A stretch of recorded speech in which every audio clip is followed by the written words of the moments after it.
Olá pessoal, tudo bem? Sejam muito bem-vindos a mais um episódio do nosso InnovaNTcast. Mais uma vez, muito bem acompanhada.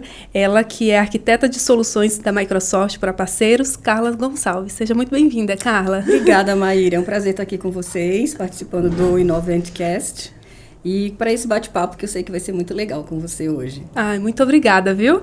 Carla, a gente sempre gosta de começar pedindo para o convidado contar um pouquinho da sua trajetória. Eu sei que você tem muita experiência na área de tecnologia, até mesmo para quem não te conhece ainda, conta um pouquinho aí da sua trajetória.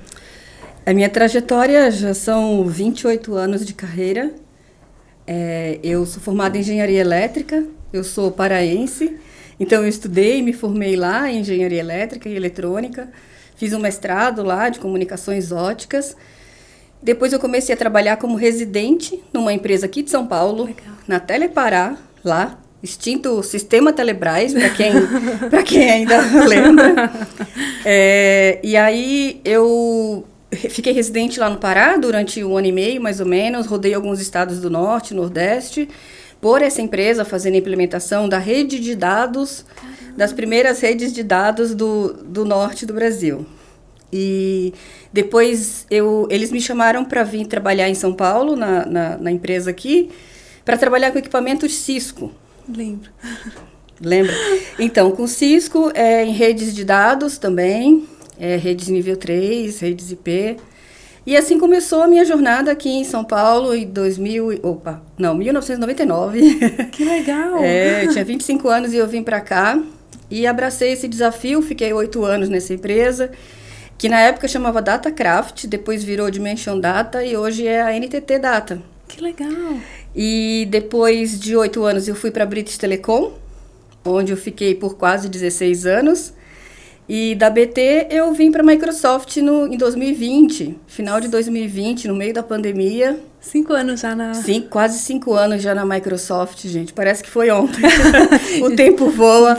É muita coisa para aprender que não dá nem tempo de pensar muito. E essa área muda o tempo inteiro, muito, né, cara? Muito, Maíra. Nossa, a gente tem a sensação de que está correndo atrás do trem o tempo inteiro, sabe? Sei. É muita novidade. A cada 2 semanas a gente tem novos lançamentos, novas features que são lançadas. E eu, particularmente, trabalho com o M365, as soluções de produtividade da Microsoft. Então, é muita coisa nova. O tempo inteiro um lançamento, um recurso novo, uma política nova. Com certeza. E eu hoje trabalho muito com o Copilot. Então, imagina... Inteligência artificial. Exatamente. Copilot Studio. Legal. E isso a gente tem novidade praticamente a cada semana, a cada 2 semanas. Então, é muito difícil a gente acompanhar. Às vezes o parceiro liga pra gente e fala, mas aquela feature que foi divulgada no evento ontem, eu quero saber, eu já quero implementar para o cliente. Eu falo, juro, eu também quero saber. Qual que é o preço? Como que eu vendo? Tá dentro eu também quero saber, foi lançada ontem, calma. Tem que administrar essa expectativa, isso, né? Porque a gente tem esse papel, né? Eu sou da área de parceiros da Microsoft, trabalho com todas as áreas de parceiros, todos os tipos de parceiros dentro da Microsoft, focada em Modern Work, dentro do M365. Então, com esses parceiros que são ISVs, Service Integrators, Telcos, Channels, CSPs como vocês, Sim. LSPs, todos os nossos parceiros, a gente trabalha muito próximo, então a demanda de conhecimento pelos nossos parceiros é muito grande. Sim. E a gente tem o papel de sermos os advisors de vocês, né? Levar sempre inovação para vocês, estar sempre a gente tenta estar um passo adiante dos parceiros para que a gente possa estar sempre ajudando vocês e levar essa inovação para os clientes também. Então, esse é o nosso grande desafio. E que desafio, né, Carla? Porque, assim, é o que você falou, sempre lançando novidades e, ao mesmo tempo, pegar esse conhecimento, replicar para o parceiro, para que o parceiro possa levar para o cliente final, Exato. né? Então, é uma cadeia. A gente já entra mais a fundo nesse aspecto, mas eu queria voltar um pouquinho num detalhe que você comentou da sua trajetória, que eu acho fantástico. Como que foi para você sair lá do seu estado, se estabelecer em São Paulo? Como que foi essa mudança para você? Foi a gente, quando a gente é novo, quando a gente é jovem, a gente não tem muita noção do que a gente está se metendo, né? A gente simplesmente vai e faz, e depois que a gente fica, nossa, por que eu fiz isso? E eu vim porque a empresa, na verdade, não me deu muita opção. O contrato estava acabando lá no Pará. Falou assim, você quer vir para cá ou o nosso contrato está acabando aí, ou você vem trabalhar com o Cisco aqui? Falei, opa, eu vou, né? 25 anos. A sua família veio também ou você veio sozinha? Veio a minha mãe só. Minha mãe veio. Minha mãe e meu pai já eram separados. Meu pai era da aeronáutica. Entendi. Então, ele veio morar em São Paulo. Eu era muito pequena ainda. Ele veio trabalhar na base aérea aqui de Santos. Entendi. E eu tinha 10 anos. Então, nessa época eles já estavam separados. E minha mãe veio para ficar comigo. Mas foi uma aventura, assim. Eu falo que eu vim em maio, mais ou menos... Porque a empresa falou, você vai começar a fazer treinamentos de Cisco, tirar as certificações. Então, eu vim com uma mala de roupa para ficar uma semana. E depois, era treinamento. Aí, ficava enfurnada no hotel lá, estudando. Depois de 2 semanas, fazia a prova, tirava a certificação, fazia outro curso. Depois fazia outra certificação de novo e, às vezes, nesse intervalo, ainda tinha que atender outros clientes daqui. Então, viajava para o Rio para atender Petrobras, ia para o Mato Grosso do Sul, nesse intervalo, para atender a Telco de lá, na época. Então, acabou que, de maio a outubro... Você acabou ficando? Eu acabei ficando, né? E, quando foi em outubro, eles falaram, bom, agora você tem que decidir. E aí, minha mãe veio. Colocou as coisas todas num caminhão baú, carro, casa, tudo lá, as coisas da casa, e veio.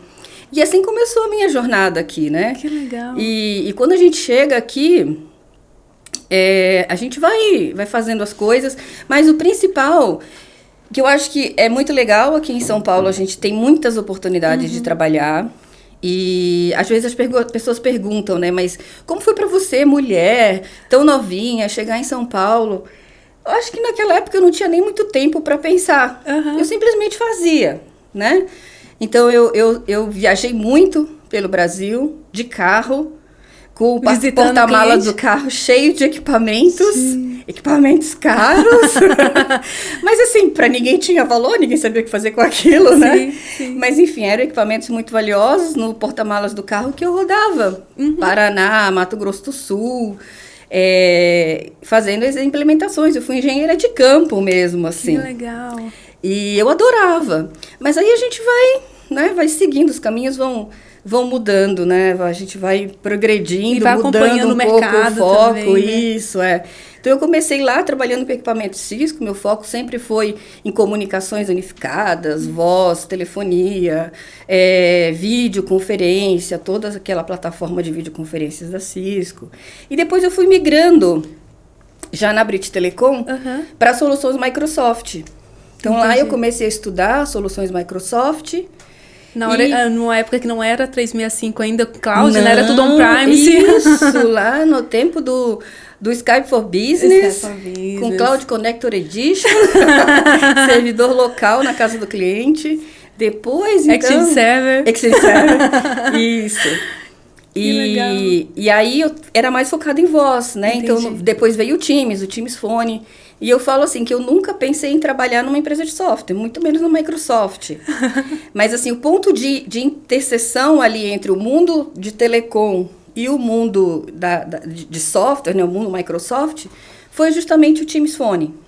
Que legal. Então, que é a grande novidade, principalmente na pandemia, né, Carla? Que todo mundo queria ter um número corporativo e poder trabalhar de qualquer lugar, né? E foi o que fez a grande diferença para muitas empresas, né? As empresas que conseguiram ter maior relevância, manter ali quase que um nível de trabalho das pessoas, mesmo trabalhando de casa, foram aquelas que previamente, de alguma forma, já tinham investido na telefonia IP, na comunicação, né, via videoconferência, né, já tinha ali as conferências e tal estabelecidas. Então, essas foram as empresas que sentiram menos. Exato, que conseguiram se adaptar mais rápido. Aquelas que estavam 100% on-prime sofreram mais um pouquinho, né? Demorou um tempinho para conseguir levar seu ambiente para não só a telefonia, mas de repente o servidor. Então a pessoa tinha que ir para casa, a gente ficou, né, boa parte do tempo sem poder sair. Então, pra gente que atua nessa área, foi um momento bem desafiador. Hoje, olhando para trás, acho que não sei qual que é a sua visão, mas que bom que a gente conseguiu atender esse mercado e que eles continuaram trabalhando, né? Sim. Então, foi uma fase bem... Você sabe que eu até brinco assim que antes eu vivia meio que um dilema. Eu pensava, nossa, Porque eu até comento, né, que eu queria ser médica quando eu era jovem. Quando eu era criança, eu queria ser médica. Mas acabei fazendo engenharia elétrica, indo para outro caminho totalmente diferente daquilo que eu tinha planejado para minha vida quando eu era criança, assim, adolescente. E aí eu falava, poxa, mas eu trabalho com isso, que valor isso tem para a humanidade? Eu ficava questionando, né? Que valor isso tem para a humanidade? Como é que eu contribuo para melhorar a humanidade com uma coisa tão material, tão, né, relacionada a negócios e tal? Quando veio a pandemia... Eu tive essa mesma sacada. E aí eu falei assim, nossa... Olha o valor do que tem do que eu faço. Inclusive ajudou a salvar vidas, né? Porque às vezes a gente tinha aquela ideia, não, só se eu trabalhasse na área da medicina que eu ia conseguir colaborar. Mas no meio da pandemia, que a gente ajudava quase que 24 horas por dia ali, um hospital a se manter funcionando, para continuar atendendo, eu também tive essa sacada que nem você. Olha, a importância da nossa atuação, inclusive salvando vidas, né? Sim, imagina as pessoas que ficaram totalmente isoladas, as pessoas que ficaram absolutamente sozinhas naquele período, né? Exato. Era a única forma que elas tinham de se comunicar. A tecnologia foi realmente o que... Quantos aniversários você comemorou? Online.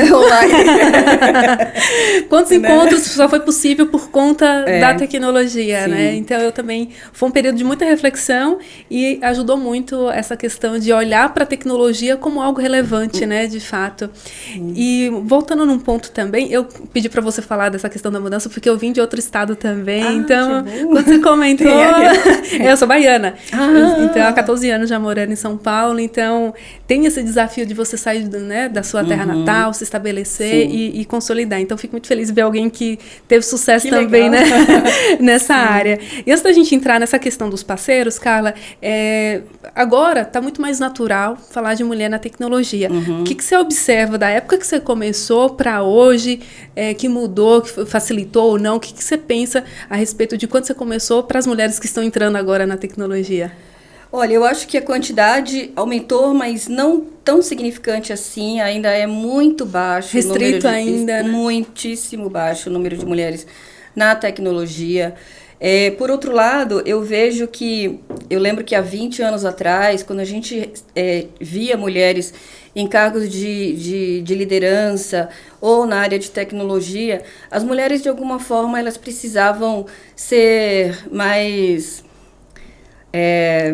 robustas, mais, de certa forma, agressivas na forma de trabalhar, para poder se impor de uma forma ganhando espaço ali, exato, né? Era tudo muito mais rude para a mulher ter que quebrar mesmo aqueles caminhos, aquelas barreiras na força. Então, as mulheres tinham que ser muito mais, né, um punch muito maior, assim. E eu olhava, eu falava, poxa, mas eu não queria ser assim. Eu queria ser líder um dia, mas eu será que vai ser sempre assim? E hoje a gente vê que as mulheres não precisam mais isso. Muito pelo contrário. A gente vê que as mulheres, pela intuição, pela percepção, a gente tem a capacidade de compreender muito mais as coisas, pacificar muito mais as coisas, colaborar de uma maneira muito mais fácil. Então, a mulher hoje não precisa, que está no mercado de trabalho, não precisa mais vestir uma carapaça. Uma armadura muito pesada, né? Exato, é algo que... É preciso ainda? Infelizmente, em muitas situações a gente às vezes tem que botar essa armadura e mostrar ali que a gente tá ali e a gente precisa ser ouvida. Exato. Mas não é tanto quanto já foi, né? Mas ainda assim, infelizmente, eu vejo muito poucas mulheres na nossa área. E sempre que eu tenho a oportunidade, principalmente de falar com jovens estudantes, eu peço, eu quase tento influenciar de alguma forma para que as meninas se interessem cada vez mais pela tecnologia. E quando a gente fala em tecnologia, principalmente para os mais jovens, eles pensam muito em internet, em programação, e não é só isso, mundo um universo muito gigante de coisas que se pode fazer quando a gente fala em tecnologia. Não é só programação, não é só internet, tem muito mais coisas para explorar. Então, eu queria muito, de alguma forma, eu tento contribuir para que as meninas cada vez mais se interessem pela área de tecnologia, pela engenharia, pela telecom. É um mercado enorme e é bastante desafiador, mas recompensa muito bem, sabe? No sentido de a gente se sente muito é relevante, Sim. quando a gente consegue realizar as coisas que a gente sonha. Eu lembro quando eu era criança, assim, minha mãe falava, o que você vai ser quando você crescer? Eu falava, vou ser médico. Aí ela falava, mas você não quer ser assistente social? É tão legal. Eu falava, mãe, mas é muito tranquilo. Que eu acho que não é. Não. Hoje em dia já não é mais. Talvez lá na década de 80 fosse, mas hoje já não é mais. Mas, ai, mãe, eu quero ser alguém que constrói coisas. Constrói como que? Não sei. Tão pequena, né? Eu falava, não sei, mas eu quero ser alguém que constrói coisas. Então, é muito disso. Qualquer coisa que a gente, hoje, no dia a dia, quando a gente sai de uma reunião com um cliente, em que a gente discute, conversa sobre uma nova arquitetura, sobre uma nova solução, é construindo alguma coisa. E isso é muito gratificante, né? É isso que eu acho que quando eu era lá pequenininha, eu falava que eu quero construir coisas. Exato. Talvez não através da medicina, mas através da tecnologia. E é bacana olhar para trás e pensar, realmente, aquilo que eu queria lá, eu consegui alcançar. Né? Isso é muito bacana. E, Carlinha, como que é agora essa questão do relacionamento, essa ponte que você faz ali entre os parceiros, o cliente final e a Microsoft, que é indiscutivelmente o principal player do mercado na área de tecnologia. Como que é para você liderar fazer essa ponte, colocar as pessoas em contato com soluções? Você comentou agora há pouco, por exemplo, fazer uma reunião onde, junto com o parceiro, junto com o cliente, você desenha uma arquitetura que realmente vai atender a necessidade dele. Na prática, como que é esse desafio de conectar a tecnologia com as pessoas? Primeiro, eu falo sempre, né, que nós, da minha geração, já não vocês que são mais jovens, da minha geração, nós nascemos analógicos e, com o tempo, tivemos que nos adaptar com esse mundo digital. E antes, a tecnologia, ela era quem direcionava o que as pessoas tinham que fazer e como tinham que fazer, né? Então, as empresas investiam uma determinada tecnologia e as pessoas simplesmente tinham que se adaptar a ela. E hoje o que a gente vê é muito o contrário. A necessidade dos usuários, a necessidade do negócio do nosso cliente é quem vem cada vez mais puxando a tecnologia, não é? Então, quando a gente tem uma conversa assim com o cliente, junto com o parceiro, de entender a necessidade do cliente, quais são os desafios dele, e ajudar o parceiro a entender aquilo e transformar na tecnologia da Microsoft. E o parceiro nosso, são os nossos braços, as nossas pernas, os nossos olhos, porque é o que a gente consegue entregar, a forma como a gente consegue entregar as nossas soluções em escala.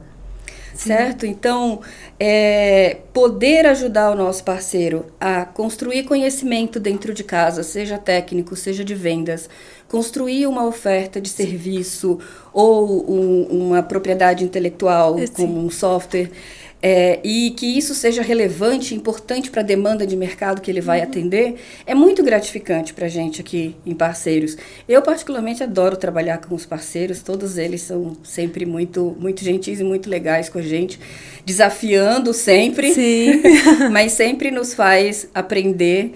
Eu falo assim que, se não todo dia, acho que é difícil o dia em que eu não tenho que ir estudar alguma coisa, porque o parceiro me liga e... Querendo a novidade trazendo ali. a novidade. E eu falo, então, peraí. E aí a gente vai estudar e a gente vai compreender e depois colocar isso aderente à necessidade do cliente que ele traz também. Então, é muito legal e o trabalho que a gente faz junto com eles... faz com que a gente a cada vez possa aprender coisas diferentes. Esse desafio gostoso, né? Eu entrei na Microsoft, como eu te falei, para trabalhar com times. Mas hoje, à medida que a gente vai expandindo o nosso conhecimento lá dentro, porque é inevitável, não é? Tem muita coisa para a gente aprender. Então, hoje já trabalhar com Viva, trabalhar com Copilot, não tem como falar de Copilot sem falar de segurança. Exato. Agora, a gente falando desse mundo todo de agentes, a gente acaba falando também de Business Applications, que é algo que eu nunca tinha colocado as mãos. E hoje a gente... Power Platform. Exatamente. Falar de Power Platform, de todas as ferramentas que tem lá dentro. Então, hoje está cada vez mais tudo totalmente interligado. Conectado. Não dá para falar de uma solução sem falar da outra, sem falar o cuidado de segurança que tem que ter tudo envolvido, né? Então, acaba sendo um desafio bem legal. E sem contar os projetos mirabolantes, que às vezes o cliente quer, chega com a ideia e você tem que colocar o pé no chão, fazer com que ele, né, trazer para a realidade. Sim. Porque o cliente, no final do dia, Carlinha, não sei se você tem essa percepção, às vezes ele não entende, ele sabe a dor dele, mas ele não sabe qual que é o recurso que vai ajudar. Sim. Então, acho que um grande desafio nosso também, tanto enquanto parceiro quanto vocês que são do fabricante, é pegar aquela ideia, aquela dor e transformar em solução, recomendando, Sim, né? Sim, exato, né? Para isso que ele contrata, que ele conta com os especialistas do parceiro, os parceiros com a gente na Microsoft, é justamente para a gente conseguir traduzir a necessidade dele em uma resposta tecnológica, né? E que faça sentido também de forma custo efetiva para ele, porque a gente sabe que todo CTO, todo CIO tem lá seus grandes desafios de budget, então uma balança que a gente sempre tem que pesar inovação e TCO, custos e tudo mais. Então, a gente tem que olhar por esse lado também, porque senão a gente acaba criando uma coisa tão mirabolante que, na verdade, não é necessário. Né? Exato. E não é só sobre fazer a venda, né? Uma das coisas que eu sou apaixonada pela Microsoft é esse cuidado que a gente sempre teve, não só pelo parceiro, mas vindo de vocês também, em nome do fabricante, de realmente analisar e trazer ali o que, de fato, o cliente precisa. Porque, às vezes, o cliente pesquisou na internet, ele acha, sei lá, eu já trabalhei na parte de compliance, pra você entender, na época que o cliente recebia a atuação e ele tinha, sei lá, uma semana para regularizar um ambiente. Então, às vezes o cliente chegava assim, porque eu falei com um parceiro tal, ou com o meu técnico do TI interno aqui, ele falou que eu preciso comprar essas 50, 200 licenças. E aí você, não, calma lá, me conta um pouquinho melhor, deixa eu fazer um assessment no seu ambiente, deixa eu entender. Às vezes ele não precisava daquelas 200 licenças, precisava de 100, 150, ou um modelo um pouco com valor inferior, mas que de fato ia cumprir o compliance dele junto à Microsoft, e ele de fato iria ter uma solução, investir numa solução que ia resolver o problema dele, né? Então, uma das coisas bacanas é isso, é de fato mostrar para o cliente o que ele precisa. Sim, né? Ter esse olhar consultivo sempre para o cliente, né? E entender as necessidades dele, colocando uma lupa e vendo ali dos diversos personas que ele tem dentro da empresa, quais são as necessidades de cada um e colocar a licença que faça mais sentido para ele, seja que dê um custo mais efetivo no final do projeto para ele, né? Exato. E não simplesmente falar, põe... se fosse nosso sonho, né? Bota E5 para todo mundo. E5, ambiente 100% cloud, seu servidor rodando no Azure, tudo. Tá tudo certo. Mas é outra coisa bacana da gente falar. Isso eu sempre falo que tem um mundo perfeito, ideal, e tem um mundo possível.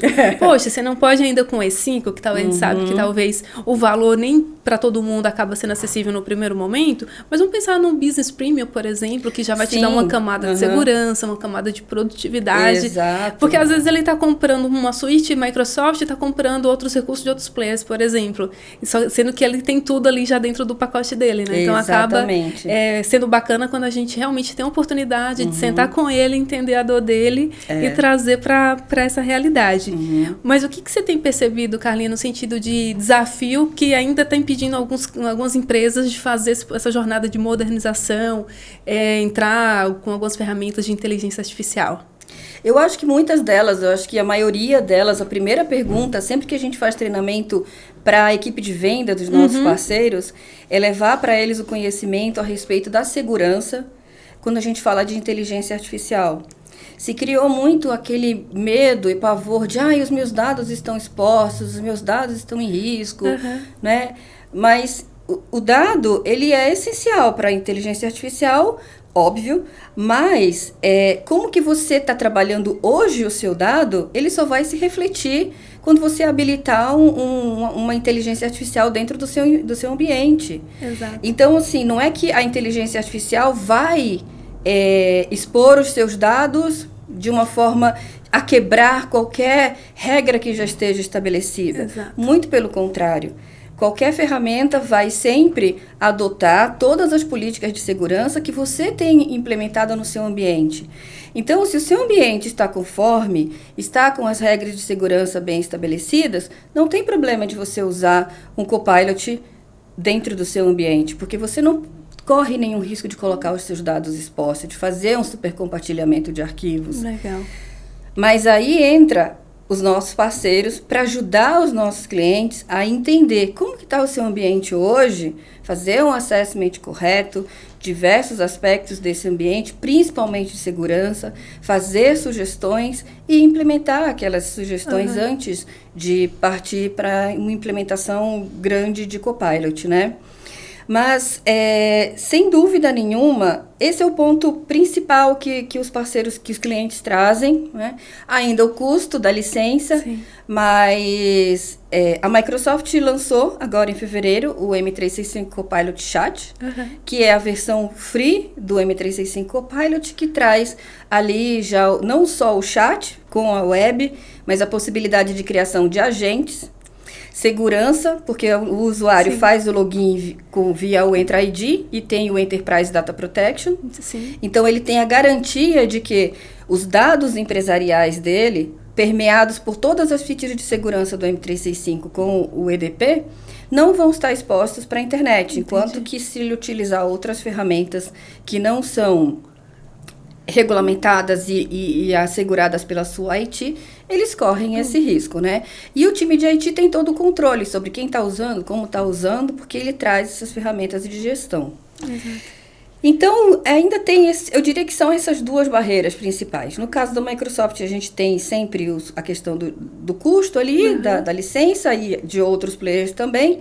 Mas, principalmente segurança, acho que o cliente ainda é meio... Então, a gente fazer esse trabalho de conscientização do cliente em relação ao seu ambiente de dados, preparação para que ele habilite uma inteligência artificial é essencial. Exato, porque ele perde o medo de dar esse passo. Sim. E você tocou num ponto importante. Por exemplo, ele só vai ter acesso dentro do Copilot, por exemplo, pedir para buscar um arquivo de uma pasta que ele tem permissão no SharePoint, por exemplo. Né? É bacana a gente dar esses exemplos práticos para a pessoa não achar, não, mas se ele tem um Copilot, ele vai buscar lá uma informação do RH, uma folha de pagamento, por exemplo. Então é importante ressaltar que o usuário, como ele vai ser validado pelo Entra ID, ele vai pegar as mesmas permissões de acesso que ele tem nas pastas que ele tem acesso. Isso vai ser refletido no Copilot. Então, Perfeito. Eu já tive que conversar com alguns clientes que tinham esse receio. Nossa, mas já pensou se a pessoa tem acesso à informação do financeiro que ela não podia? Então, por mais simples que pareça essa dúvida, ela é real e muitos clientes ainda têm essa dificuldade de perceber que é tranquilo, que é seguro. Né? Se tratando de Microsoft, a gente sabe o quanto que ela investe em segurança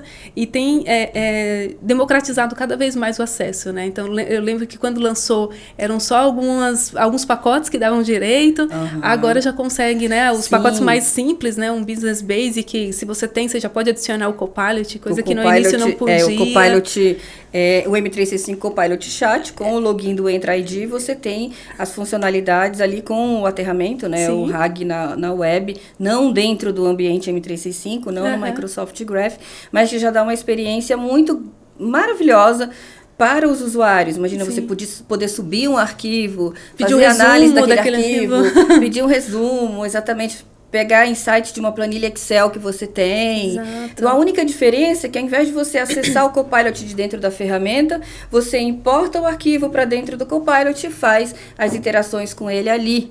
Exato. Então, mas está ali a ferramenta na sua mão já para começar a utilizar. Então, é incrível a gente sempre falar isso para os nossos clientes. Você não está confortável de investir na solução? Então, começa utilizando essa daqui para que o seu usuário tenha essa fluência em usar a linguagem natural com uma inteligência artificial, porque a gente tem muito também essa barreira, né?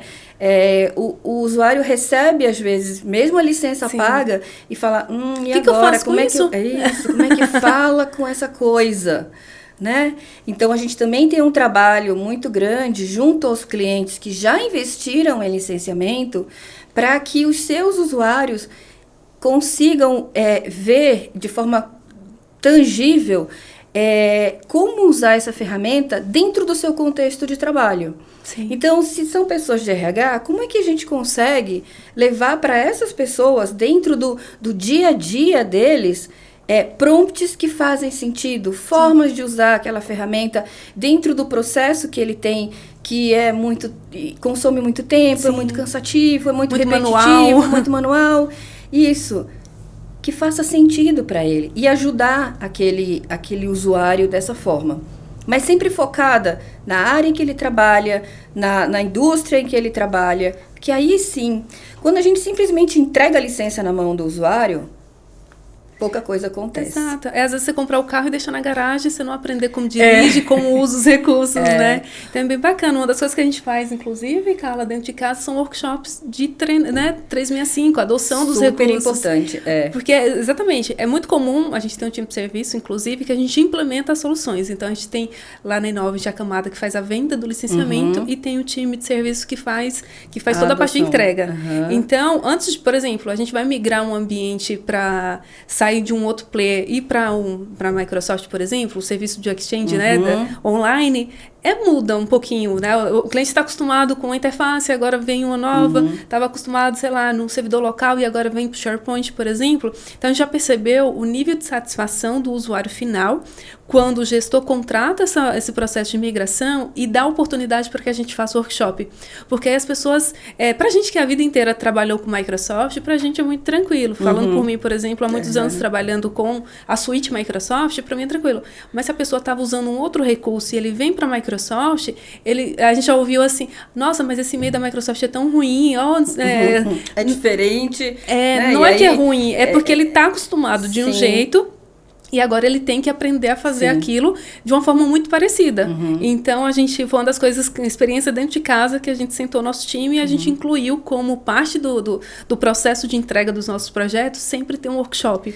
E agora a gente incluiu o Copilot também por conta desse comentário que você fez. Às vezes a empresa quer contratar licença, entrega para o usuário e fala, tá, mas é de comer, isso aqui é...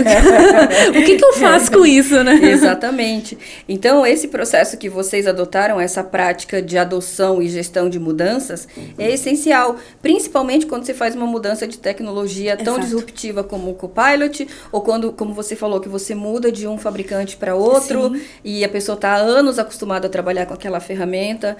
Então, as pessoas, se elas não se sentem confortáveis com a ferramenta e elas não vão utilizar, isso é um custo muito grande para a empresa. Então, esse processo de ter o parceiro que acompanha essa adoção e faz a gestão de mudanças junto com as pessoas, porque as pessoas precisam estar no centro. A gente ter esse olhar para cada usuário de qual é a necessidade, como que a gente ajuda esse usuário nessa transformação, é muito importante, é essencial. Senão, cada dólar investido é desperdiçado, né? Cada dólar investido é muito caro para as empresas que têm que investir aí em tecnologia. E a gente conta sempre com os nossos parceiros para realizarem isso. Exato, levar adiante esse conhecimento, né? Porque você falou, se é uma tecnologia que ela teve adoção interna, engajou o time no uso, ela acaba se tornando barata. Mas se é uma tecnologia, por mais a nível de preço for barato, mas se não tiver um engajamento interno, acaba se tornando muito caro, porque não é só um investimento na solução, é o clima da organização que acaba ficando conflituoso, porque sempre se vira contra o TI, né? Nossa, esse TI aí chegou, mudou a solução, a gente estava acostumado com outro modelo, então também tem que ter esse cuidado. A gente sempre fala, antes de qualquer mudança técnica, tem que ter a mudança cultural, tem que ter aquele aviso dos benefícios dessa mudança, né? Senão o pessoal já se assusta, já não quer engajar. Exatamente. Você conhece a frase que fala que a cultura come a inovação no café da manhã. Exato. Então, se você tem uma inovação, mas você não consegue mudar a cultura das pessoas dentro da empresa, não importa, você pode investir na melhor solução que for, mas se as pessoas não estiverem dispostas a mudar a forma como trabalham, nada vai acontecer. Exato, exato. E falando de inovação, o que a Microsoft aí para esse novo ano fiscal está preparando? Tem alguma novidade? A gente sabe que ela lança novidade o tempo inteiro, mas talvez tenha um marco aí principal, que é sempre o novo ano fiscal. Você pode dar algum spoiler para a gente? Olha, tem uma mudança bastante significativa que é principalmente nas áreas técnicas. Na área técnica, onde a gente vai ter uma reestruturação de junção de áreas técnicas por conta de demanda do mercado, justamente. Então, hoje, nós temos 2 grupos, um que é de Modern Work e o outro que é de Business Applications. Sim. E hoje nós seremos um time só. Que legal. A partir de 1º de junho, seremos um time só. É só isso que eu sei. Mas não sei como que isso vai acontecer. Mas certamente faz todo sentido, porque desde que nós entramos nesse mundo de Copilot, de agentes, nós já temos trabalhado muito próximos. Em parceria, muito em parceria.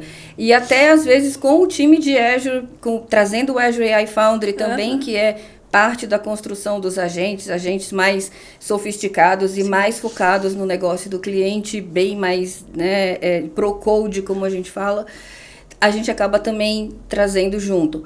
Mas Business Applications e Modern Work estamos completamente ligados e agora seremos o mesmo time. É só o que eu posso dizer. Boa. Isso passa a segurança de ter cada vez mais uma sinergia na entrega, né? Então, em vez de repente, eu preciso falar desse assunto, vou falar com a Carla, mas eu preciso falar daquele outro assunto, eu vou falar com outro time, escalar uma ou outra. Então, isso eu vejo com muito bons olhos nesse sentido de tornar cada vez mais fácil a informação chegar para o cliente final, né? De alguma forma. Sim. Então, é bem bacana. E você, enquanto você está animada com essa fase da Microsoft estar investindo cada vez mais em inteligência artificial? Como que você sente alguém que já começou lá atrás, era tudo analógico, e agora acompanhando toda essa mudança do digital? Sem dúvida, isso é muito motivador para a gente. E a gente eu sempre me preocupo muito com a questão de como que o conhecimento está chegando nas pessoas.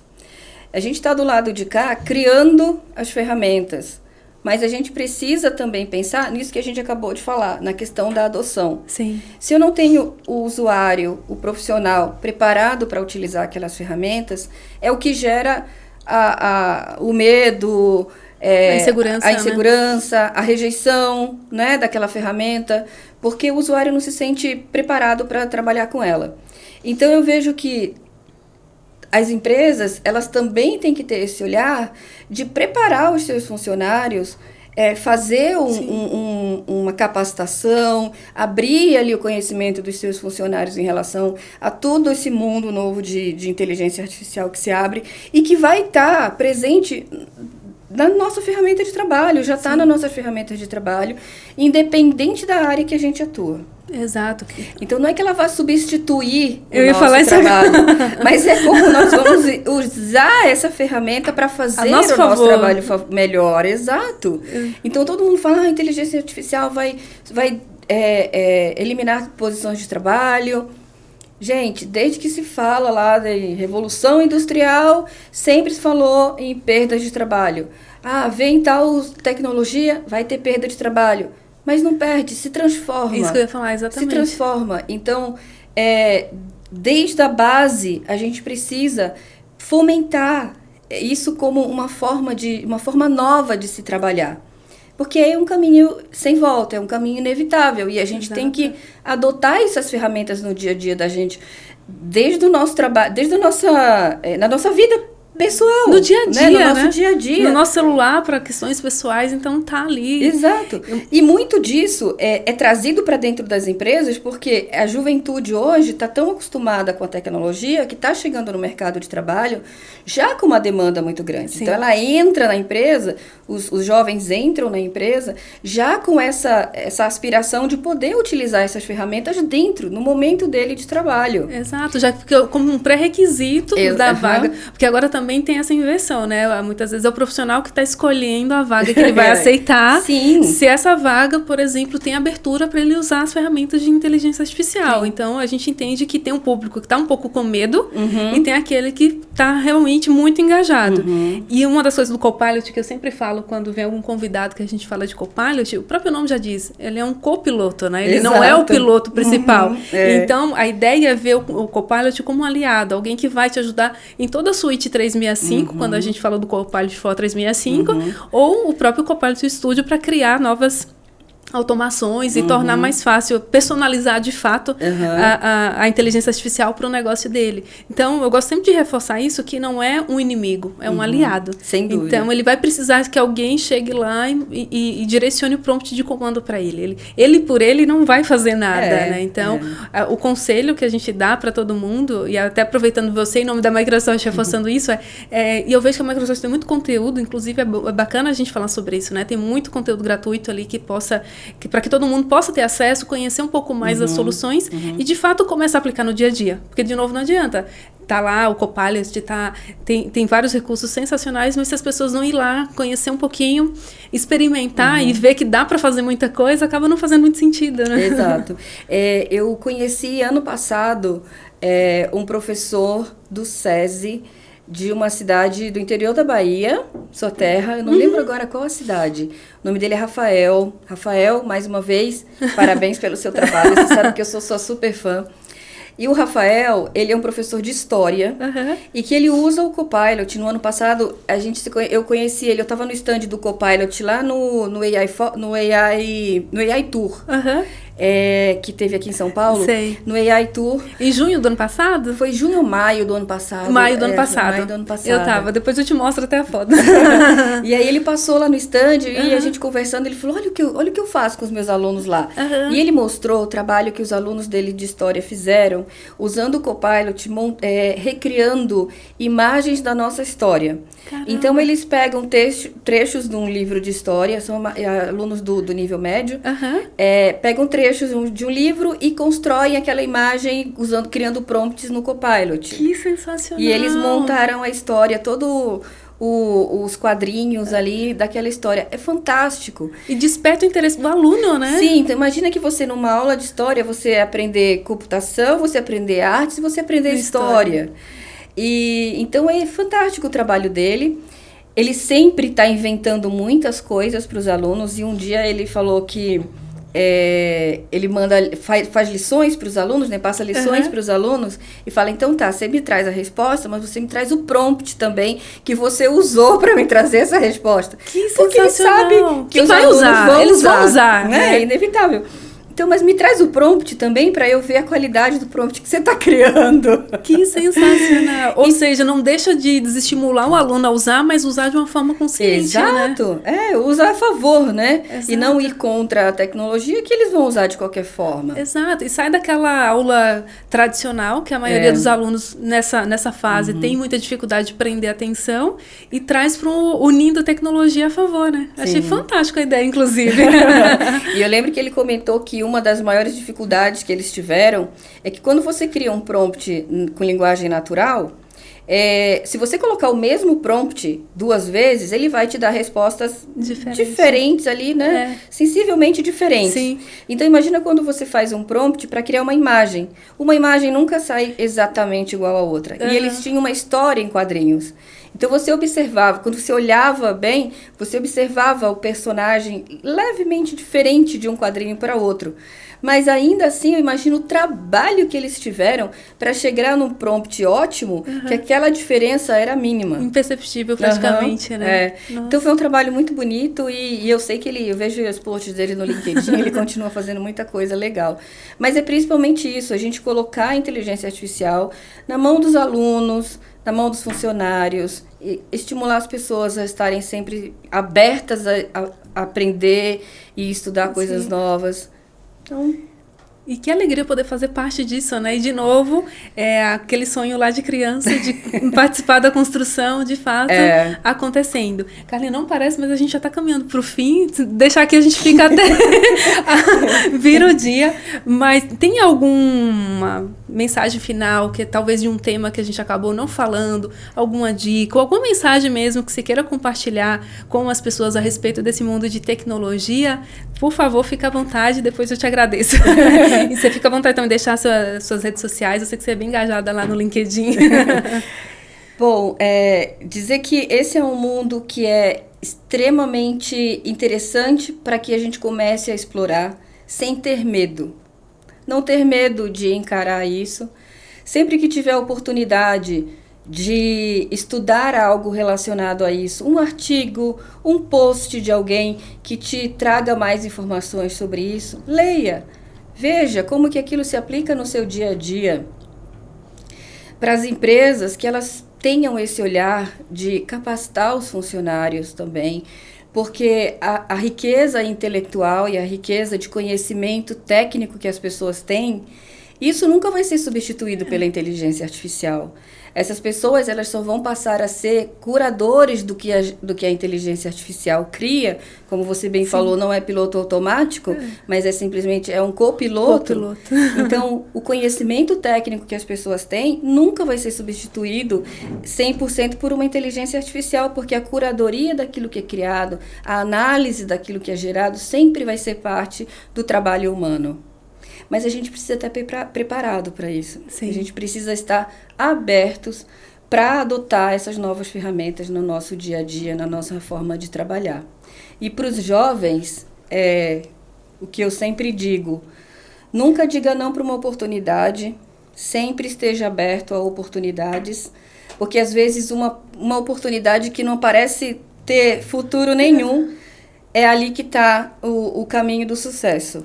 Então, início de carreira é difícil, é trabalhoso, a gente tem que dar 120% da nossa energia, muito mais do que os outros, se a gente quiser se destacar, não é? Exato.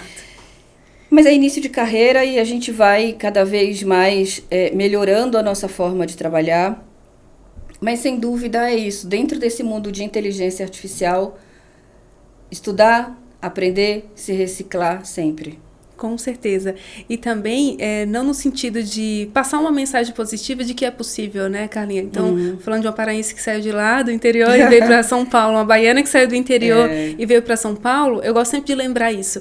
Não desiste na primeira dificuldade. Tecnologia é complicado, é só para homem, ou não é isso. Mantenha o foco. Se você, de alguma forma, isso chama atenção, porque não... Eu já ouvi muita gente, eu vou fazer porque dizem que dá dinheiro. Dinheiro sempre vai ser consequência, né? Exatamente. Então, fazer porque te dá satisfação. Satisfação de você ver o resultado. Por exemplo, de uma consultoria. A gente faz muita consultoria na Innovint. Então, você pegar um ambiente, um cliente que estava ali completamente desestruturado e você pegar na mão desse cliente, levar ele para uma jornada de transformação mesmo, de modernização do ambiente dele, não tem preço, né? Você já passou por isso, você sabe. É uma satisfação que dinheiro nenhum paga. Então, você percebe que depois, a questão financeira é literalmente consequência do bom trabalho que você desempenha nessa área, que é muito gratificante, né? A gente falou que deu alguns exemplos da época da pandemia, mas todos os dias isso acontece, né? Todo dia tem um desafio de você falar com o empreendedor que está ali na empresa dele, que ele quer uma solução de segurança, que ele quer modernizar o ambiente dele, e pra gente, dessa área, é uma satisfação imensa poder falar para ele, é assim que você faz, é dessa forma, passa por esse trajeto. Então, que as pessoas possam ver na tecnologia não só aquele velha questão, vou fazer porque dá dinheiro, mas fazer porque realmente transforma vidas, né? Você constrói de fato. E não tem tédio. É novidade todo dia. E não existe tédio. É uma área que desafia você a estar estudando o tempo inteiro, que isso é bacana. Então, a gente sabe, para nossa saúde em si, o quanto isso é bom, você estar sempre ali sendo desafiado a estudar, a acompanhar uma novidade. Então, é muito bacana. E a gente vê muitas mulheres, não é, que, como você falou, duas mulheres que vieram do Nordeste, do Norte do Brasil, que estudaram e que vieram para cá e estamos aqui na área de tecnologia, somos minoria ainda, infelizmente, e eu vejo mulheres que cada vez mais estão se reinventando, mudando a área de conhecimento, de atuação dentro do mercado de trabalho, e são mulheres muito corajosas. Eu conheço muitas mulheres que também se reinventaram, que mudaram de área, e até mulheres que migraram de uma área totalmente diferente para a área de tecnologia e hoje estão brilhando. Super felizes. Então, que venham mais, que tenham essa coragem, porque é um mercado que não está exaurido, muito pelo contrário, tem uma demanda e uma necessidade muito grande de profissionais, e as mulheres sempre se destacam. Sempre se destacam. Acho que a gente tem um jeito ali de conduzir, principalmente nessa parte que você falou de relacionamento, né? Fazer essa ponte da tecnologia com pessoas, né? Porque também não adianta ter a tecnologia e não ter uma ponte que leva a que o cliente tenha acesso a essas inovações. Carla, adorei. Obrigada, quero te agradecer Maíra, imensamente. também, passou tão rápido. Passa muito rápido. Queria que a gente tivesse aqui mais tempo, mas isso é bom para você ter um bom motivo para voltar depois e a gente continuar esse papo. Depois que virar o ano fiscal, com certeza a Microsoft já vai lançar algumas novidades também. E você está mais que traz novidades. Mais que convidada. A gente gosta também. A gente já teve um episódio que a gente fez só com mulheres da tecnologia. Então a gente está para fazer a segunda edição. E você, assim, por favor, já tá convidada para a gente fazer esse bate-papo, porque a gente gosta realmente de fazer esse papel de mostrar para outras mulheres que é possível, né? Então, a gente teve um episódio com a Thaisa, com a Érica, de outros distribuidores, assim, mulheres fantásticas também, que tem uma trajetória muito bacana nessa área. Então, a gente gosta, como empresa, não só trazer a tecnologia pela tecnologia, mas um conhecimento como a gente fez hoje, de quebrar alguns paradigmas, de mostrar também que vai além do produto em si, mas trazer informação de qualidade e também, se a gente puder, em paralelo, trazer essa visão extra de mulheres, trazer esse tema que é tão relevante, pra gente é muito bacana. Eu fico muito feliz, em nome da Innovate, ter te recebido, ter tido a oportunidade de a gente bater um papo tão bacana como esse. Eu que agradeço o convite. E como sempre que quiserem, eu tô por aí. Muito obrigada. Como que as pessoas podem te encontrar no seu LinkedIn? No LinkedIn é Carla Gonçalves. Perfeito. Carla, de novo, muito obrigada. Sempre bem-vinda. Tá obrigada, bom? Maíra. Pessoal, obrigada pelo convite. Imagina, a gente que agradece. Pessoal, muito obrigada. Peço que vocês se inscrevam no canal para sempre receber as notificações dos novos episódios. Não deixe de acompanhar, curtir. Muito obrigada e até o próximo episódio.